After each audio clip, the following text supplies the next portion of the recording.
This is the DZ-03 Draco skin for Drogos coming in Open Beta 61. It's in the VIP section, and this is kind of expectation versus reality, as if you look at the skin compared to the splash art, it's kind of blocky and maybe a bit underwhelming. I think it's just because the splash art is so good. I know I can see where they're going with it. The champion, especially with the Hornet, just looks like an Evangelion straight out of the anime, and actually they have the pilot suit skin for Sky, which looks just like Rhea and Ami's sort of pilot suit. Actually, I think they all wear it, the sort of white pilot suit. So I get where they're going for, and it looks cel-shaded, but in some parts, like the weapon especially, looks like it's just out of the wreck chest.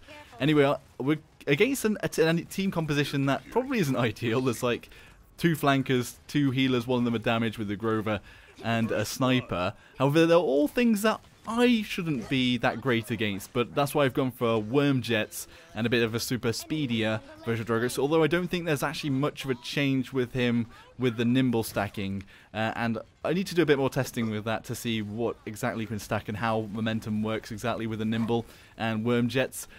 But there is a card where you get extra speed when you fire spit with the Drogos, and you can stack that together.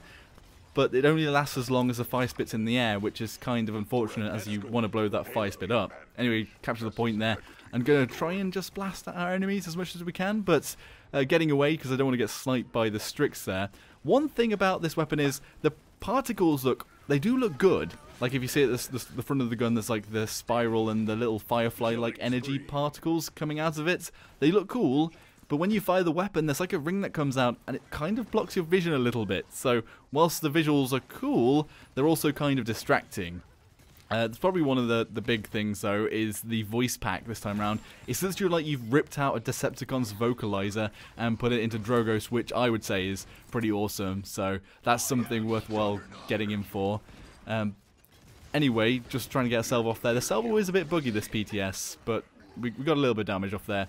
One thing that is pretty crazy with Drogos at the moment, this patch in OB61, well actually not coming from the PTS, is the record changes, which they're not bringing in the patch, but it's on the public test server. Basically, if you have Fusillade, the one where it increases the damage of your rockets, you can get like the 1,300 damage-ish in a single shot with your Fusillade and the Wrecker stacked together, and you can also stack it with your Fire Spit, and I think it's like 1,400 damage-ish if you're hitting a tank. It's pretty insane, as you can like 3-shot a Fernando, well, pretty much any of the tanks. So that can make Drogos pretty crazy indeed. But here we're just using the Worm Jets because, well, we're just doing a dance of the Drogos, because we're dancing around all the enemies there. I mean, struggling a bit to aim a bit there, but still hitting the ground, and I think we get the skill. Come on, Maeve doesn't know. That's it. That's the slam dunk we wanted. Get the fire spit in there, and bam.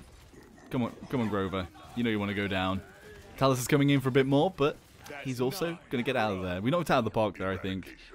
It was kind of weird there. It looked like I was going to slam my rocket into the ground there when I hit it into the collision. Oh, well, oh yeah, but basically my game ran out of storage space on my hard drive, so I had to literally go onto Shadowplay and be like, whoa, wait a second, delete something quickly and start up the recording again. That's why it's post-recording this time round, as it did corrupt midway through, but thankfully I was able to salvage it. And that's what we're going to do. We're going to jump around as a super speedy Drogos, just jumping in. And this Maeve hasn't noticed me. I'll just miss 3 of my shots there. I mean, we've got the fire spit off, kind of. Again, that Talus made my mistake of what I did last game, where I jumped into the Drogos into midair, and it just does nothing, because you can't really fire at them or anything. It doesn't really knock them back. So it's kind of pointless, and Maeve's taken us into the abyss of nighttime, but it's okay. It's okay. We'll keep dancing around, dancing the dance of Drogos. I swear that hit somebody there, but it didn't really look like it connected with anybody. I kind of want to just duel this Grover, get as close as possible, while still dodging the axes.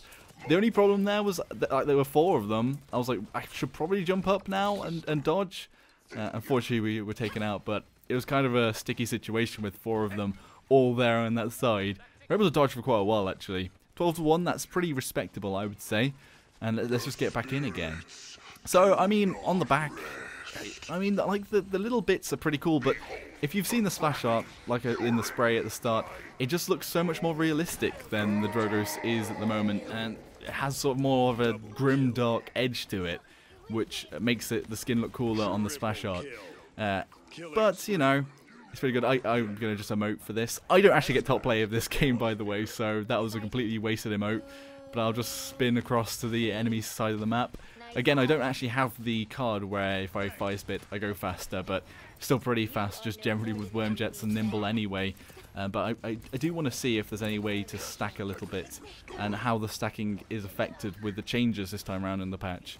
It might actually be slightly negative, very slightly. It just depends on whether the momentum's affected in just normal movement, if it affects dropping and things, or if it's actually in the thrusters themselves. We'll have to see about that. Anyway, just jumping around. Basically just going to finish them off, keep them in their spawn room if we can. And this Maeve, come on, you need to go down. You're taking too long. Just eat those rockets. Eat these lovely blue rockets that are leaving a spiral. Okay, we're getting a lot of hits off here, but they're doing the dance. Buck stole my kill. How could you do this, Buck? And yes, okay, double kill. Can we make it a tripski? Get a tripski. Go with the tripski. And sort of. I think it was just elimination. Anyway, GG, and we're gonna have to watch through this Buck's victory dance here. Actually, I was playing against Sun Commander earlier, against his Buck as a Drogos, and it was pretty insane, especially with the knock-up. I might have to make a video about it because all the legendary cards were bugged before, but the knock-up is pretty incredible. It knocks people up into the air quite far, and because you can shoot at range now, and you do quite a bit of damage, you can still like track them mid-air whilst they're being knocked up, not expectantly, and you just track them and shoot them down. It's almost like a shooting range sort of thing. Anyway, what does everybody else think about DZ-03 Draco, or in American, DZ-03 Draco? Be sure to let me know in the comments section below. And what are your thoughts on the Wrecker implementation in this game, and especially on Drogos, where you're getting up to around like 1,400 damage if you're getting the fire spit off, and all of the damage stacks onto an enemy, so you're basically three-shotting a lot of the tanks. Do you think that's too powerful? Be sure to let me know in the comments section below. If you enjoyed the video, hit the like button, subscribe for more of my content, and I'll see you all next time. Thanks for watching, everybody. Joshino.